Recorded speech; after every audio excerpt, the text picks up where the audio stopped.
Hello friend, मैं आनंद राज।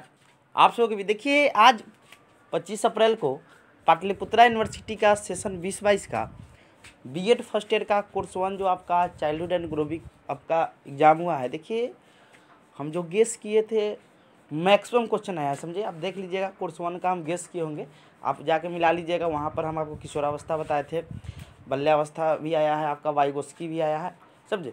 तो और भी क्वेश्चन था, वृद्धि विकास भी था, तो आप वहाँ से देख सकते हैं, समझे। तो देखिए, इसमें आप ऑब्जेक्टिव का भी क्वेश्चन भी लाए, ऑब्जेक्टिव का भी आंसर भी बताएंगे, तो आप लोग मिला लीजिएगा कै वो सही है। तो आइए स्टार्ट करते हैं। लिखा हुआ है BEd part 1 examination 2022 childhood and growing up PPU BCC 1। 3 घंटा टाइम मिलता है, मैक्सिमम नंबर आपका 80 हो गया और पास मार्क आपका 36 पर है, समझे।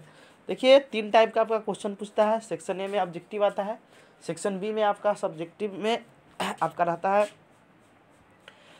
शॉर्ट क्वेश्चन, और सेक्शन सी में आपका लॉन्ग क्वेश्चन रहता है, समझे। तो पहले हम देखते हैं सेक्शन ए में आपका दिया हुआ है, सभी प्रश्न का उत्तर देना है सेक्शन ए में, समझे। तो 1 नंबर में क्वेश्चन है, पहला क्वेश्चन है, हिंदी इंग्लिश दोनों में है। आपका 20 नंबर का एक क्वेश्चन है, पाटलिपुत्रा में 10 वो क्वेश्चन है, और एक क्वेश्चन कितना का है आपका, तो 2 नंबर का है, समझे।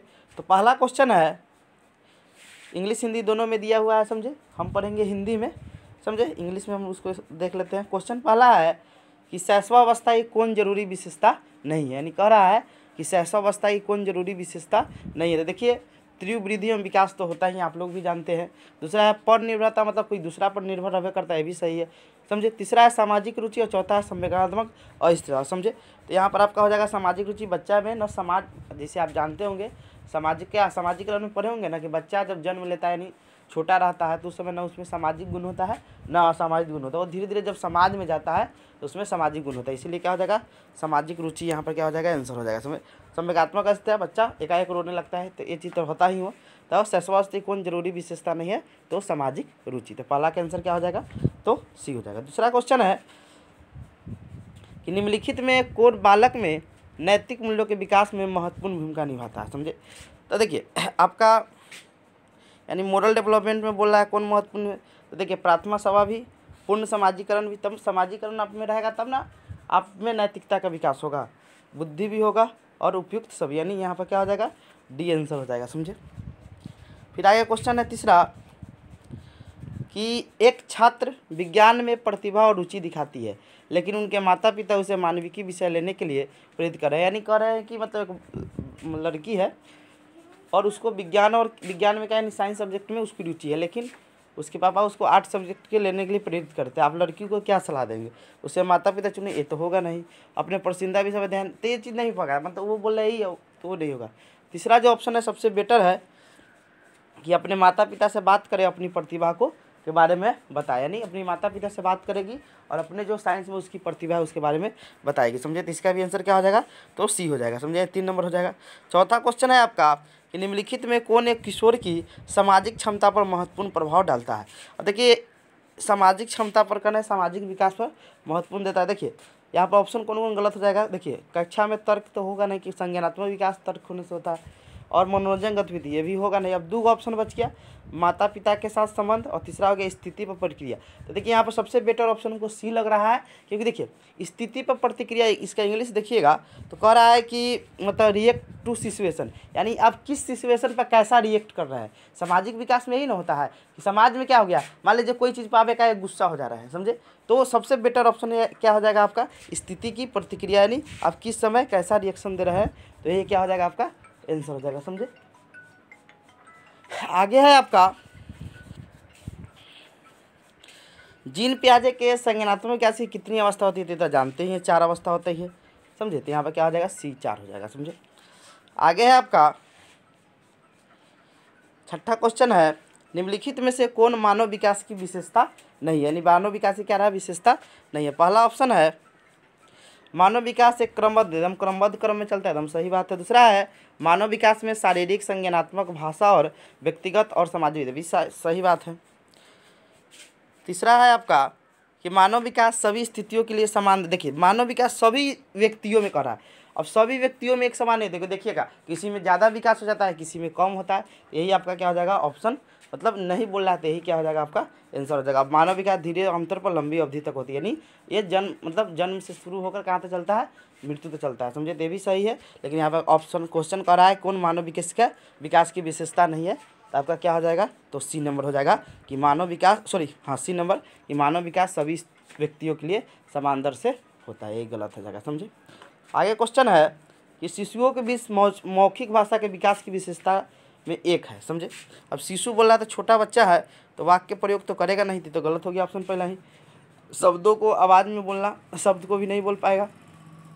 अब बाल्यावस्था ये तो होगा नहीं, तो एक या दो अक्षरों के शब्दों को का नहीं ध्वनि विकास को बता रहा, इंगित कर रहा है, समझे। तो यही क्या हो जाएगा आपका, इसका आपका 7 का आंसर क्या हो जाएगा, तो 2 नंबर हो जाएगा, समझे। आगे है निम्नलिखित में से कौन सा द्विभाषी विधि का एक सिद्धांत है, समझे। द्विभाषी विधि क्या बोला है, एक सिद्धांत है। तो देखिए यहाँ पर देखिए लिखा हुआ है पहला केवल अध्यापक मात्र, देखिए केवल वाला शब्द भी जहाँ भी ऑप्शन में रहता है वो निगेटिव ही जाता है, समझे। केवल प्रत्यय ये भी होगा नहीं, कृत्रिम स्थिति ये भी नहीं होगा, तो आपका क्या होगा, शब्दांश अनुवाद किया गया हो, समझे। तो ये क्या है आपका बी नंबर ऑप्शन सही हो जाएगा। 9वां है कि लिंग और लिंग को ठीक है लिखा हुआ इंग्लिश देखते हैं, sex and danger can be define on the basis of the following factor, यानी कह रहा है कि सेक्स और जेंडर को किस आधार पर मतलब बांटा गया है, समझे। तो ये तो ऑप्शन है पता नहीं कैसे दिया हुआ है।